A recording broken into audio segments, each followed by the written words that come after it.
My name is Sheridan Harris, and my third literature assignment is on the Confessional Poetry module, which contains the text Ariel, the Restored Edition by Sylvia Plath, and Birthday Letters by Ted Hughes.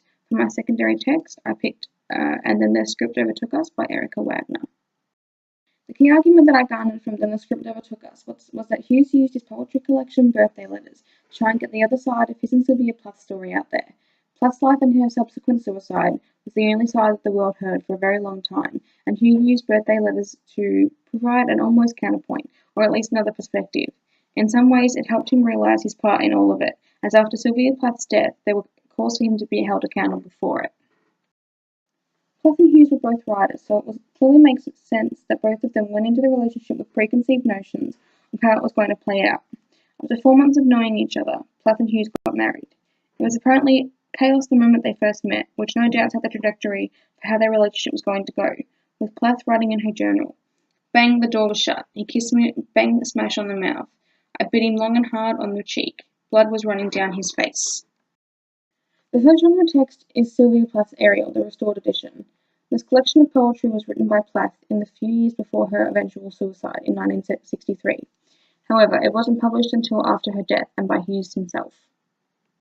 The second genre text is Birthday Letters by Ted Hughes, which was published in 1998. Though it was published many years after Ariel, it's arguably considered its companion piece.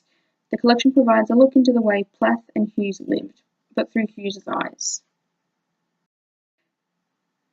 This quote from Then the Script Overtook Us provides an almost summary of what Birthday Letters gives the audience, more so to those aware of Plath as well as Hughes. Many of the poems in both poetry collections make reference to one another, but are shaded slightly differently depending on which collection it's from. Birthday Letters itself provides two different readings. Is Birthday Letters Hughes' attempt at trying to silence Plath's voice and perspective, or is it Hughes' attempt at trying to defend himself after what happened after Plath's death? The Ragwork is a poem only mentioned in Hughes' poetry collection, but there is evidence of Plath's differing opinion on the situation that occurred in her diary. Hughes writes that Plath needed to pull something out of herself, and thus stated that braiding this ragwork calmed her. But Hughes' misinterpretation of this is highlighted in Plath's journal, where Plath herself was pouring anger into it, calling it an anger rug instead of a prayer rug. Having picked the skill up earlier from a friend, Plath tried to use it as a way to try and expel all the nastiness that she was feeling inside. In both poetry collections, there are poems called The Rabbit Catcher.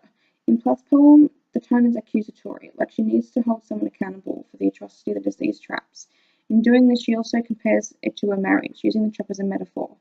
On the other hand, Hughes uses the poem as an opportunity to ask questions of himself, as he is obviously still trying, after many years, to make sense of everything that happened. In both poetry collections, Plath has a poem called Elm, and in Hughes' he has one called The Table. Whether or not it's accidental is arguable, but the connection here is unmistakable.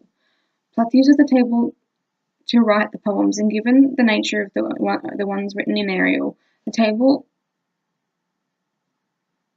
does nothing of its intended use. This is Hughes once again being able to state his intention, despite the subject being vaguely unimportant, were good.